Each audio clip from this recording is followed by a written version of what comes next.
This was an agent recklessly using power that resulted in somebody dying, getting killed. As soon as it happened and we learned of the incident, we had several priorities. The first, of course, was to get the victim to the hospital and to get care as soon as possible. To the family, I'm so deeply sorry. There's nothing that I can say right now that's going to make you or your relatives or friends of the victim feel any better. There were, I believe, 2 Minneapolis police officers that responded and were in the ambulance on the way to the hospital. The second was to get ICE off of the scene.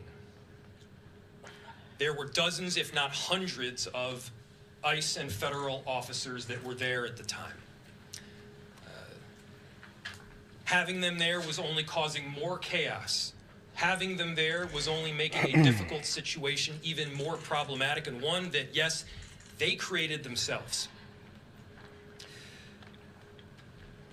There's little I can say, again, that'll make this situation better, but I do have a message for our community, for our city, and I have a message for ICE.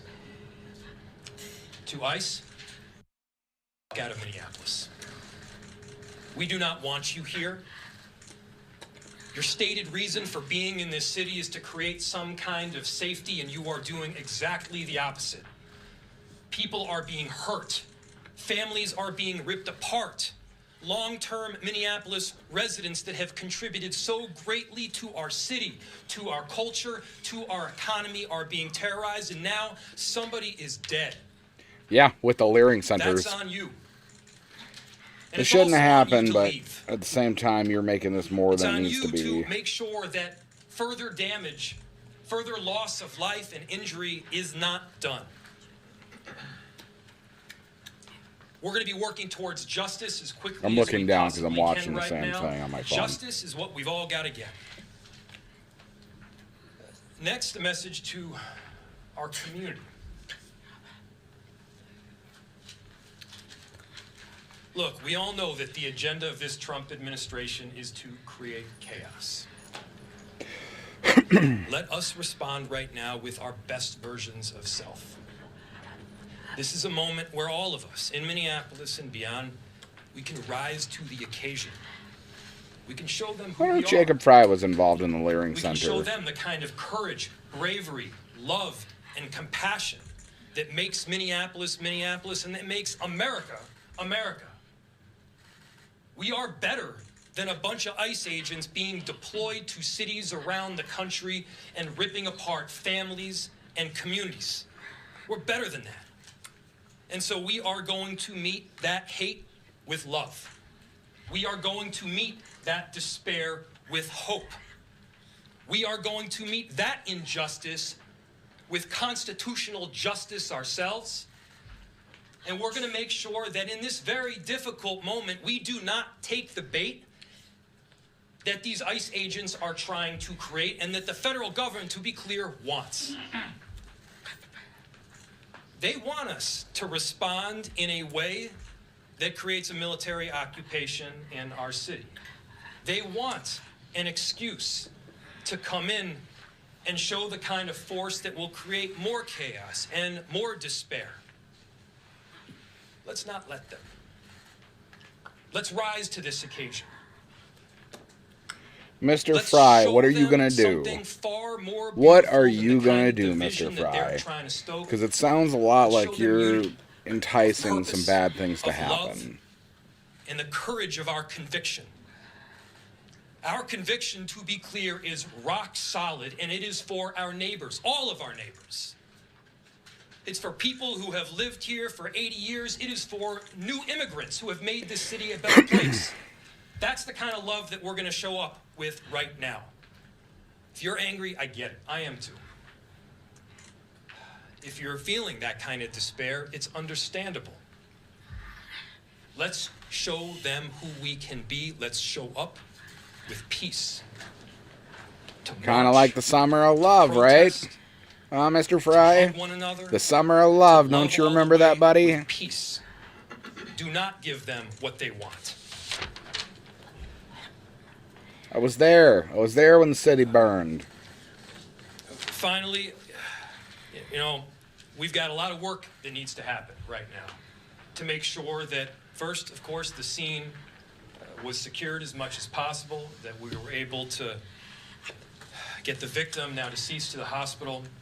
We've got a lot of work to do in the coming days.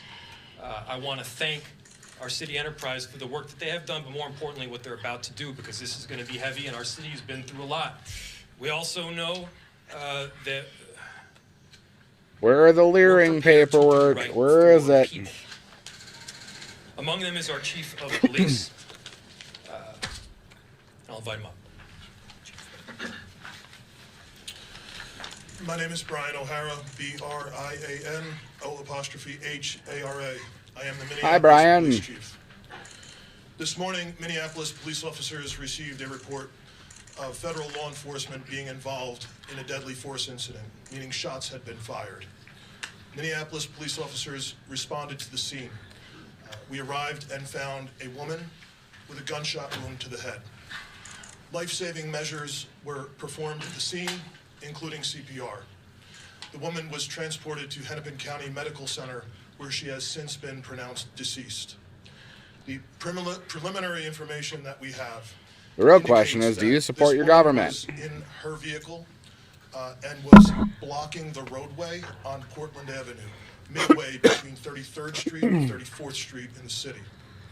At some point, a federal law enforcement officer approached her on foot, and the vehicle began to drive off. At least 2 shots were fired. The vehicle then crashed on the side of the roadway. Minneapolis police officers secured the crime scene and assisted in trying to preserve the evidence that is there. We have since turned over the scene both to the Federal Bureau of Investigation as well as the Minnesota Bureau of Criminal Apprehension, which will be conducting an investigation into this use of deadly force. I want to thank the mayor, city council president, other members of the city council, state legislators that were on the scene. This has been a very difficult time for everyone in the city. And this is obviously a very, very tragic situation where a woman has lost her life. That being said, in addition to this tragedy, which unfortunately we did predict, we were seriously concerned about further escalation from the scene. I want to thank the elected officials that came themselves to help us prevent that from happening, as well as the individuals on that scene that remained peaceful and that abided by law enforcement instructions so that we could preserve that scene and ensure that a full and transparent investigation can take place. That being said, I just echo the mayor's comments that we ask that the community continue to call for peace.